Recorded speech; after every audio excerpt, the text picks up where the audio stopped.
Kalau jamur segar itu kan umur simpannya juga nggak panjang gitu. Jadi ya udah bagus juga ya.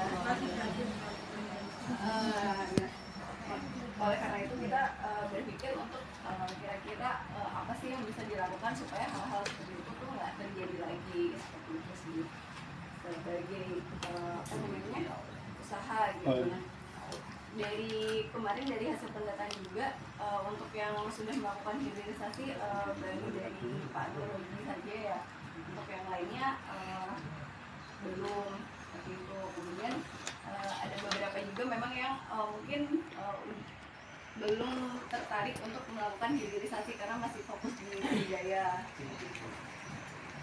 Nah, target kami sebenarnya dari kami itu untuk target jangka pendeknya ini kita bisa mulai mengadakan atau mulai memberikan ini ya Pak, terkait hilirisasi, jadi entah pelatihan atau apa. Nah, makanya kenapa kita ikut datang di acara siang hari ini itu kami ingin berdiskusi sih sebenarnya.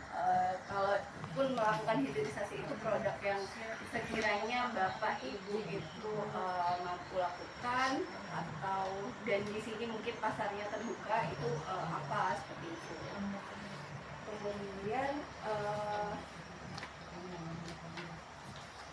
ya, dan ini sih kita juga beberapa mungkin ada masukan gitu terkait produk hilirisasi, karena kalau dari pendataan kemarin ketika ditanya mau hilirisasi apa, jawabnya keripik semua. Nah, padahal mungkin masih ada produk-produk yang lain yang mungkin pasarnya masih lebih terbuka atau lebih dibutuhkan di sini gitu. Jadi kita mungkin akan mendiskusikan terkait produknya apa dan akan skemanya bagaimana. Apakah di sini kan Bapak Ibu udah ada yang budidaya, apakah akan bersedia juga budidaya dan melakukan hilirisasi, atau nanti dalam ini kan satu wadah, satu kelompok begitu ya, apakah akan dibagi, oh misal si ibu ini yang melakukan hilirisasi nih, jadi si ibu ini ketika menjalankan usahanya mengambil jamur segar dari anggota kelompok yang lain, ataukah seperti apa gitu. Gitu sih Pak, mungkin dari saya. Dari Mas Nadir ada yang ingin ditambahkan?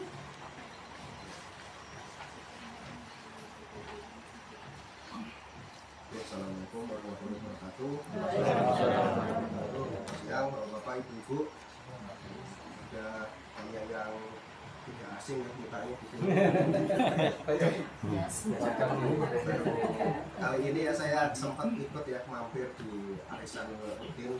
Jadi tahun lalu sebenarnya udah mau bilang ke Pak Nurudi saya mau ikut, tapi nggak sempat. Iya, lanjutkan ya. Jadi melanjutkan dari Mbak Dias.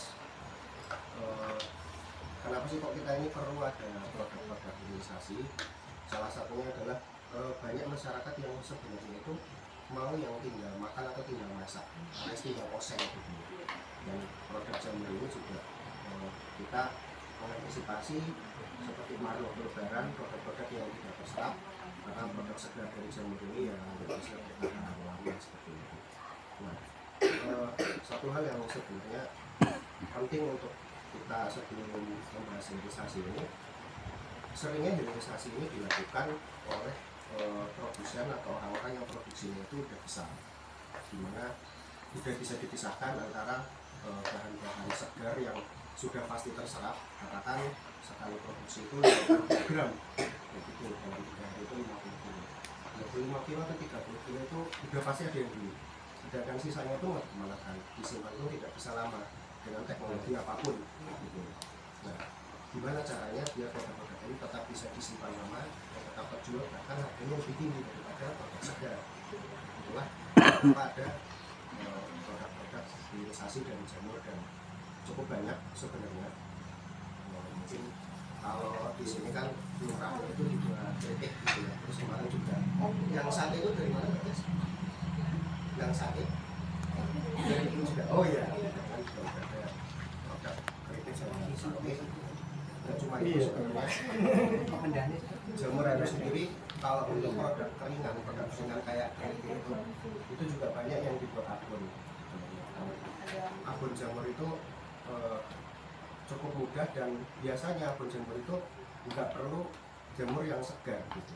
Jamur-jamur yang udah agak kering itu pun masih nggak terpengaruh dirasa karena nanti akan dikeringkan juga. Justru akan dikeringkan. Juga yang cukup tinggi peminatnya itu adalah kaldu jamur atau totole. Nah, itu kan sekarang jadi bahan masakan alternatif dibandingkan orang pakai masaku, pakai itu sekarang udah mulai kurangi ya, udah mulai beralih ke kaldu jamur atau totole itu. Sedangkan kalau produk-produk yang frozen itu kayak sate atau nugget, rendang itu ini memang teknologinya lebih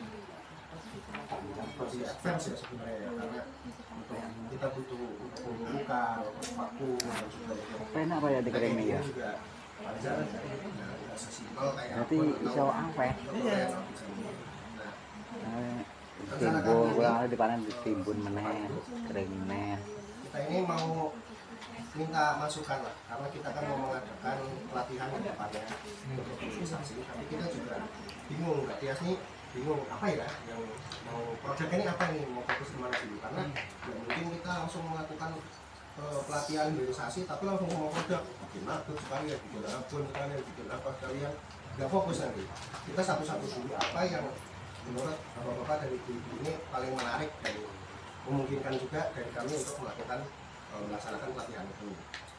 Nah, kira-kira nih dari bapak-bapak ibu-ibu dari produk selain keripik, kira-kira tertarik untuk produk apa ya hilirisasi ini? Kalau dilihat dari gambar kedua ini, di kertas ini tuh di sebelah kanan itu Totole. totole. Iya. Ibu-ibu masa di rumah pakai totole kan? Oh iya. Kakek kan nggak ada waktu itu. Iya. Nah itu, ini kan harus buat Bu. Nah, bahan beli. Yang penting biaya produksinya murah.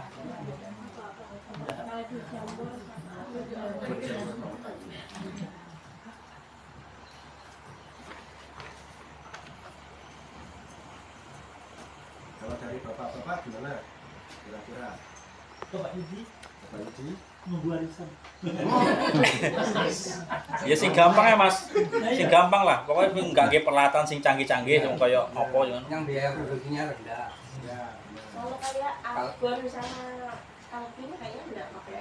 Nah, ya itu loh pokoknya. Iya, kalau Tapi harus misal pakai kalau juga. keripik itu yang Kering juga. Iya. tambahnya kaldu. Iya, keripik. Yang apa yang khusus? Iya. Kalau abon sama itu paling sepiler aja. Ya, kalau abon itu kalau yang sebenarnya pakai sepiler.